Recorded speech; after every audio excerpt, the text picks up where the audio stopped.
La paroisse de Frasnes-les-Anvins s'est investie dans un projet concernant l'écologie intégrale, à savoir un jardin partagé sur le site de Labello. Jacques van Kiekelberch nous présente ce lieu de travail de la terre et de convivialité. Des parcelles sont encore disponibles, avis aux intéressés de la région. Donc comment est née l'initiative du jardin partagé? On a un promoteur immobilier qui nous a proposé un coin de terrain dont il n'avait pas besoin, qui était trop grand pour lui, qu'il ne voulait pas entretenir.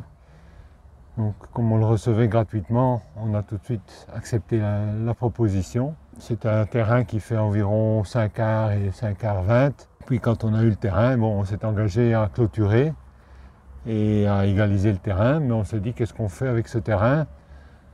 Mettre du tarmac pour agrandir le parking qui est déjà immense, ça n'avait pas beaucoup de sens. Semer de la pelouse qu'on allait devoir entretenir et faire tondre, ça allait coûter de l'argent, c'était pas vraiment une solution non plus. Et puis on s'est dit, mais autour du centre de Labello, il y a plein d'appartements qui se construisent ou qui sont déjà construits, des gens qui n'ont pas de jardin, qui n'ont même pas de balcon, et qui devraient sans doute être intéressés par ceux qui ont la main verte, par un petit coin de terre pour y cultiver quelques légumes. Et donc c'est comme ça qu'on a décidé de faire des jardins partagés. On a divisé le terrain en 8 lopins en fait, 8 lopins de plus ou moins 40 mètres carrés, avec des sentiers d'accès autour. On a mis un portillon qui permet d'accéder au terrain sans passer par le centre de Labello, c'est-à-dire par le sentier communal qui longe l'autre côté. C'est en plus très facile pour les gens des appartements qui sont juste à côté, donc ils peuvent accéder au terrain par ce portillon.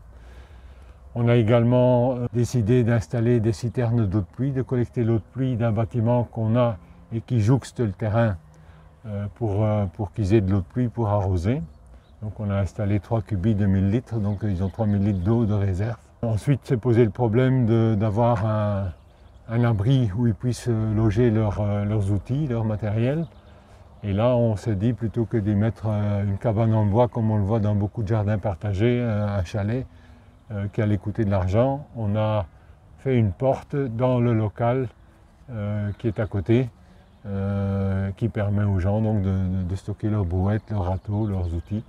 Voilà un peu la genèse de l'affaire. Donc tout est très bien préparé pour celui qui veut venir faire son jardin ici. Absolument, et en plus, comme on a préparé les lopins avant l'hiver, on a décidé de semer de la moutarde sur les parcelles non occupées pour qu'ils aient de l'engrais vert dès le début de la saison. Donc ils peuvent directement occuper leur lopin.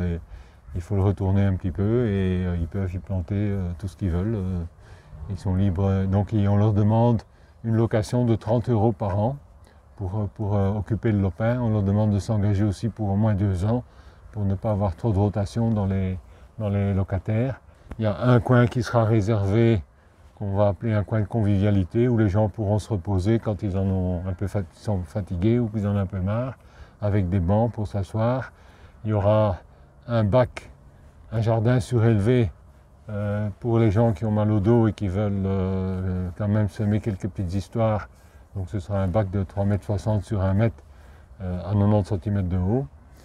Et il y aura également un bac à compost, donc dans lequel ils pourront se débarrasser de tous leurs déchets verts, les verdures de leurs carottes qu'ils n'ont pas envie de reprendre avec à la maison. Ils peuvent les déposer dans le bac à compost. Oui, en plus, on a l'intérêt, parce qu'à Frasnes, on a le GAL, le groupe d'action locale, d'achat local, qui a son local juste à côté. Les gens qui auraient éventuellement des légumes en trop, qui veulent les proposer au GAL, c'est juste à côté, donc c'est très facile. C'est un avantage supplémentaire. Oui. Ok, très bien. Je ne sais pas si vous avez lu Laudato Si, l'encyclique du pape Laudato Si, mais ce lieu est pleinement imprégné finalement de cette encyclique. Je pense que ça va tout à fait dans ce sens-là, c'est recréer du lien social, permettre aux gens de se retrouver, de communiquer, de partager un même hobby, une même passion, et en même temps faire de l'écologie, faire un travail de la nature. Donc je pense que c'est tout à fait dans l'esprit de Laudato Si. Ouais.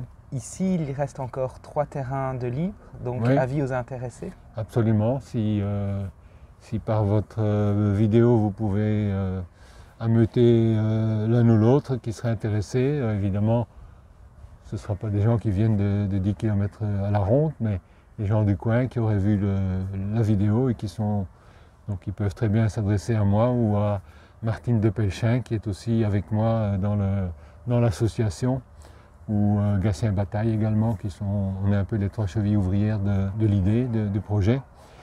Et donc oui, ils peuvent certainement venir, on se fera un plaisir de les accueillir et de les installer. Très bien, eh bien merci beaucoup. Voilà, merci aussi et au plaisir de se revoir quand tout sera bien arboré, bien planté, bien vert. Si vous souhaitez mettre en place un projet en lien avec l'écologie intégrale et Laudato Si, n'hésitez pas à me contacter à l'adresse mail écologie.intégrale@évêchetournai.be.